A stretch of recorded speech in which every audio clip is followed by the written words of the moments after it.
Jack Ma is here. He is the founder of Alibaba, China's largest e-commerce group. He is one of his country's first and most successful technology entrepreneurs. His company runs a host of popular sites, including alibaba.com, a trade site for small businesses that has more than 50 million users in more than 240 countries. Taobao, China's largest retail site with more than 300 million users, and Alipay, China's version of PayPal with more than 400 million users. The company is also eyeing markets in the United States, Japan, and India for more growth.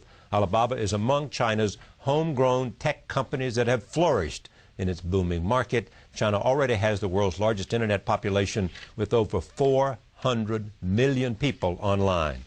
I'm pleased to have Jack Ma at this table for the first time. Welcome. Thanks. So tell me how you got involved in technology. Well, actually, till now, I'm still not involved in technology. I'm involved in the people, entrepreneurship, because I was trained to be a high school teacher. I know nothing about technology. Till now, the only thing I can use my computer and send, receive email, and browse. That's it. So I even scared to use You can't write code? No, not at all. I always wondering how the code works.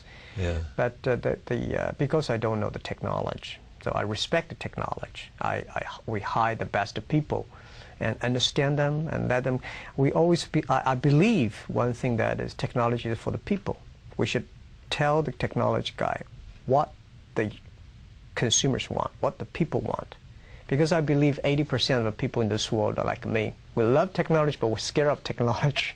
So that's, yeah. You know. So what was it about you in creating these companies?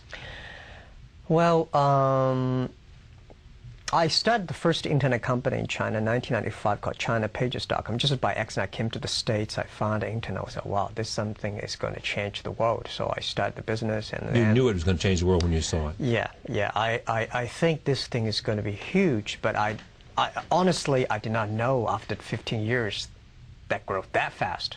Yeah. And I worked for myself for 3 years and compete with China Telecom, the SOEs, state-owned business, and then failed, and then joined government for 14 months, and then start Alibaba. To today, I think what we want to do, the business is that when I was entrepreneur, small, tiny business, nobody helped us. So when we grow, we say, wow, China needs a lot of jobs. China needs a lot of small, medium-sized. China needs a lot of entrepreneurs. And what's the best way to help them? Internet. So then we focus on helping the others, and because we help more people and then more people helped us, then the business really grows. You are an apostle for small business. I'm a strong believer. It's my religion, helping small. It is your religion. It's my religion. You know, I think it's a great honor for us that we are born in this stage doing internet, and we suddenly realize we can help so many people, and especially SMEs. It's all about a family. It's all about a family hope. It's all about a family dream. So, I think I'm very honored that it's just a great honor of this life that you can influence so many families just by using the technology and grow. Where is Alibaba going? Still focus on e-commerce, still focus on SME and consumer market, and I think we become the infrastructure of China e-commerce. E-commerce in the States is a dessert, but in China it's become a main course. Because the infrastructure of doing business in China is so bad, but infrastructure of doing business in the States is so good. So it is very difficult for a pure e-commerce company to grow that big in the States, but in China. Because just like mobile phones, 10, 15 years ago, the infrastructure of telecommunication was so bad, and the mobile phone banned in China. Today, e-commerce, same thing. So I think there is the best game in this world is helping SME to making money through the commerce. What do you think your core competence is? It's culture.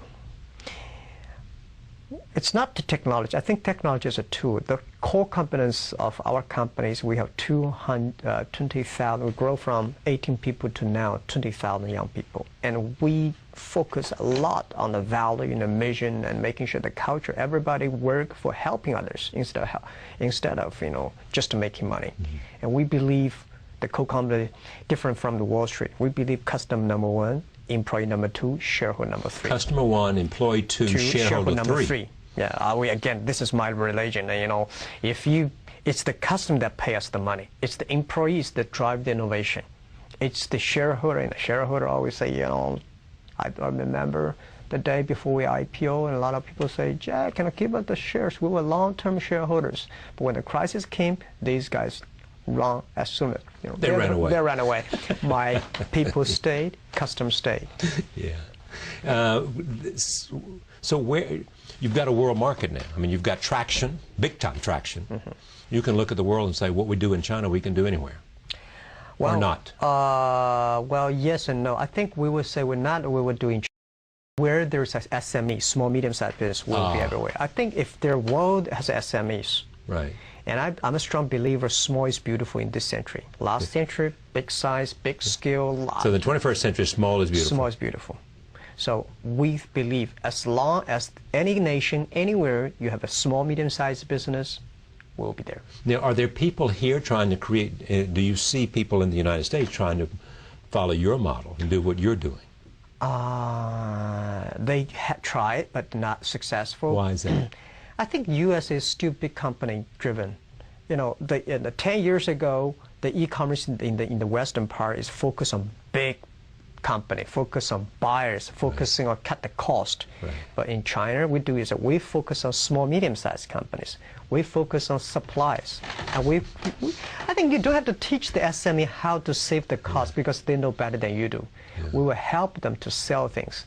But USA, we have over 2 million registered users, small, medium-sized individual users in the States right now. And I don't know that this is an analogy or not, but Sam Walton at Walmart focused on small towns. He built Walmart by serving people in small towns, not by coming to Manhattan or Boston or Chicago or Los Angeles. I agree with that. I think I've seen people make a fortune by catching shrimps, but I've never seen people make a fortune by catching sharks and whales. Right? That is, you know, it's like Forrest Gump told me, right? Shrimp this or shrimp that, and they have a simple dream and making sure people love. That's exactly right. Yeah. So what are you going to, now that you have a very, very prosperous business, enormous wealth, fame, what is it you want to do? I think the rest of my life is spend more time and the encourage entrepreneurship. I want to. It is your religion and your Bible. Yes, I want to help more SMEs and entrepreneurs and go back to school because I was trained to be a school teacher, and I've been doing business for 15 years, and I think most of the things I learned from schools not correct. I want to go back and share with my. What didn't you learn that you wish you had learned?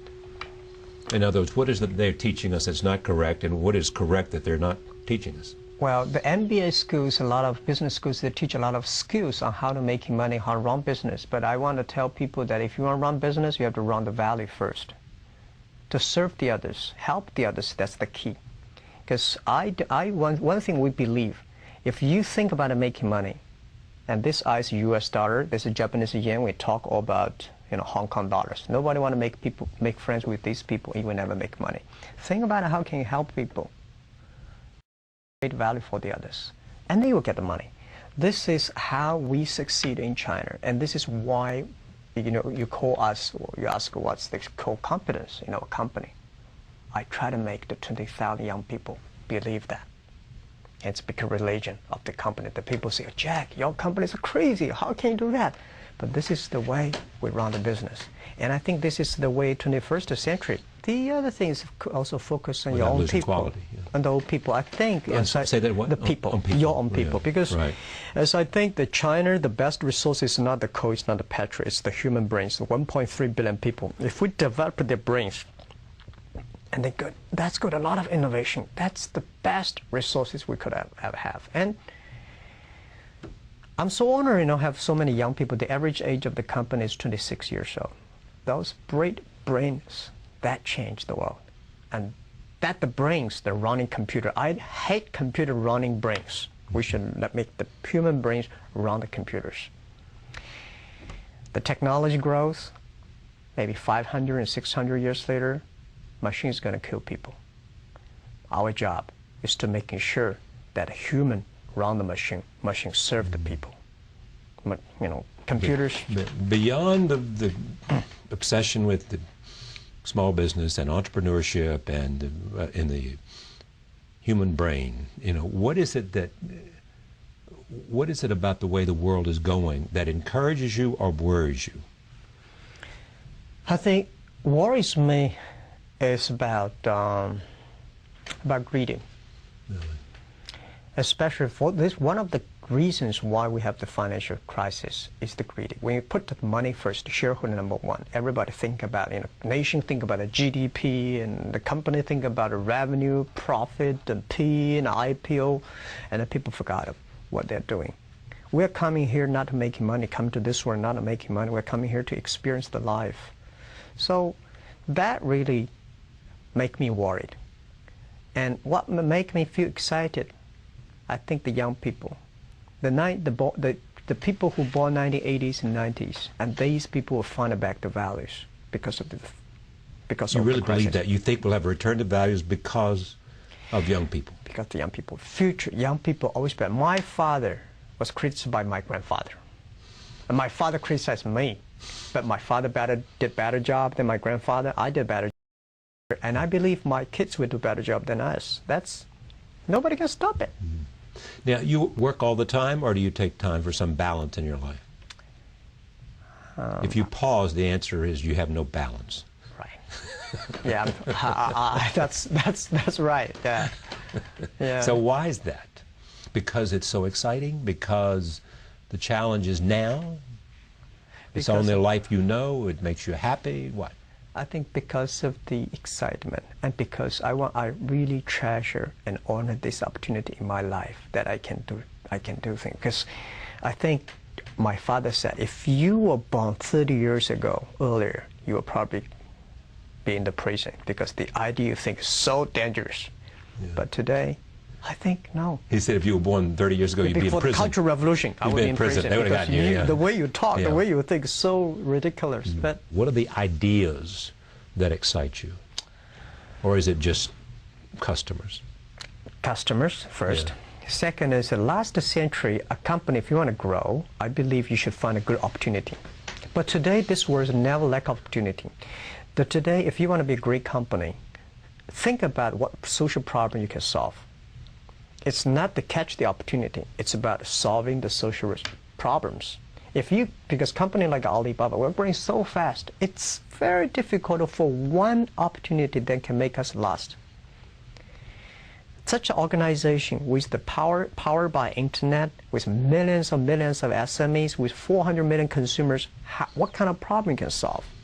And I'm excited. Anything you mentioned about cloud computing and talking about the mobile things, anything that's happened in the USA is going to happen in China. Will we continue to lead that technological revolution? You mean the States? Yeah. Yes and no. Because you've got smart people that have more education now.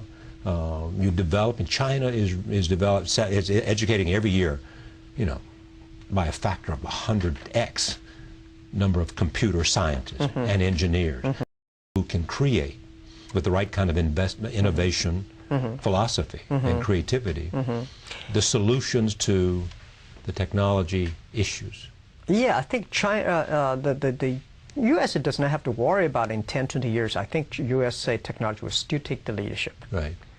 But a lot of things will shift to China not because China have more smart people. I think USA also has a lot of smart people. The very important China market is big, 1.3 billion people. The market drives the technology. If there's a demand, you will have... That's a huge demand. You know, you'll have the incentive to create new solutions. Yes. Yes. New ways to solve people's problems. Exactly. Exactly.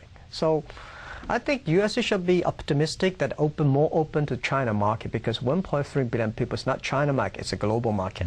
And China should look at the USA also, saying, you know, this is the engine, this is the passion, it's the system, it's the culture that innovate. So it still takes a long time for China to catch up with technology is easy, but to catch up the culture, the innovation, the system takes some time. And when will that come? 20, 30 years. Really? Yeah, at least. Who do you most admire in terms of in your field? I mean, you once said, if Alibaba cannot become a Microsoft or Walmart, I will regret it for the rest of my life. Yeah, we should surpass Microsoft and Walmart because it's not because Alibaba is great, because this is our generation, business leader, entrepreneurs, our mission to be better, do better than our last generation. So I will regret if we cannot do better than Walmart, because Walmart created a wonderful business model. They created such a B2C model. And they created the largest scale assembly line and all effective. But Taobao and Alibaba, we created C2B, consumer to business. Because of the consumer needs, all the business changed their line. So I think this century gives us young people the opportunity to change the world, to improve the world. You know, that's we have to. I mean, there's no excuse say we cannot do it. We have to do it. I mean, because we have so many brains. Our forefathers already invested so much on education, and it's our time to prove it. Bill Gates and Warren Buffett went to China recently, I think, to talk about their giving pledge, the idea that people who, like yourself, who become very, very rich, will think about, at some point, giving up to 50% of that money away. Idea, what do you think? How do you think the response will be in China? Okay, I think it causes a lot of debates right now in China. I know. Yeah, but my thinking is that first, to me, I never thought the money I have belongs to me. It belongs to society. When you have a couple of million, you're a rich guy. When you have 10, 20 million, it's a capital.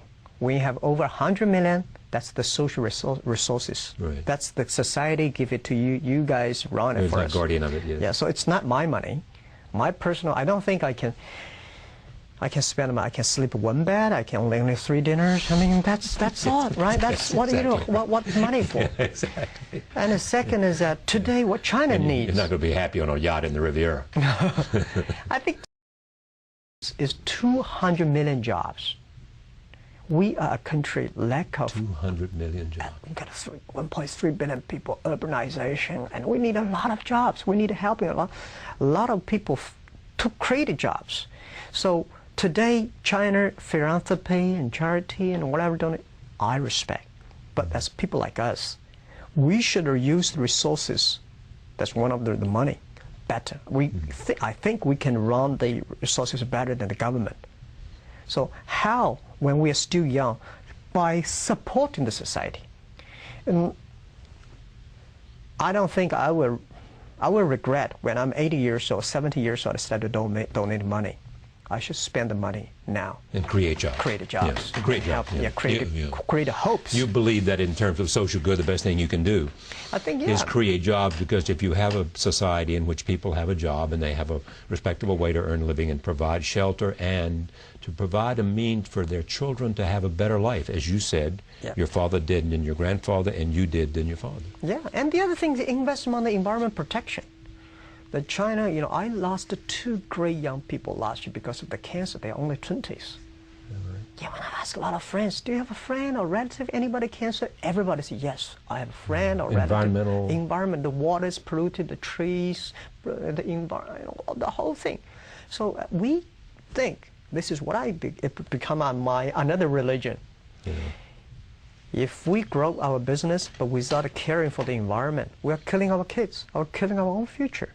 So this thing is more important today in China than just giving money to somebody and do the thing. So it's not 50%. Why not 90%?